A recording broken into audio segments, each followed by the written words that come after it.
kaligayan, regalo na rin ng Diyos sa atin. Sapagkat lalalaman ng mga buhay na sila'y mamamatay. Alam natin na darating sa atin ang mamatay.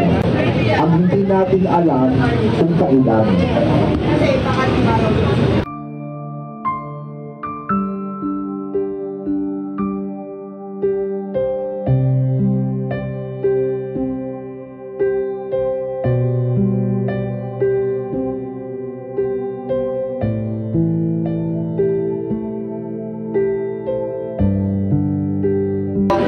Pamilya talaga kami ng mababae. At saka magaganda. At saka mga pogi. Wala, sabi ko lang, ngayon wala nang gigising sa akin. Parang manghingi ng kape. Dahil lagi na lang ako niyan tinutok-tok. Hindi. Pengi ng kape kahit alas 2 ng madaling araw. Mamimiss ko yun. Sa totoo lang. Pero natutuwa na rin ako kasi kapagpahinga na siya. Tapos na yung hirap niya. Kasi nakikita naman talaga namin na talagang hirap na siya dun sa sakit. Pati itong kanyang misis, makakapagpahinga na rin. Sa aking ama, si Nenay Andrade, mabuti naman siya para gabayan niyo kami dito sa ibabaw ng lupa. I love you, man naman ka namin. Hindi ka namin makakalimot. Ito po yung Nenay Andrade. Masasabi ko lang po,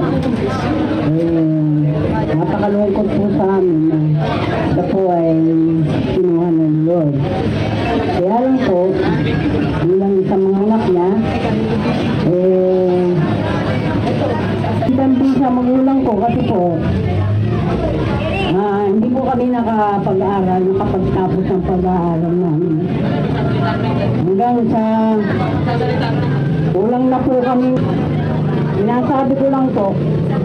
Pero kahit gusto po namin nakatapos ng pag-aaral, hindi na po namin dahil po naghanap buhay na po kami para mabuhay lang po kami sa mundo.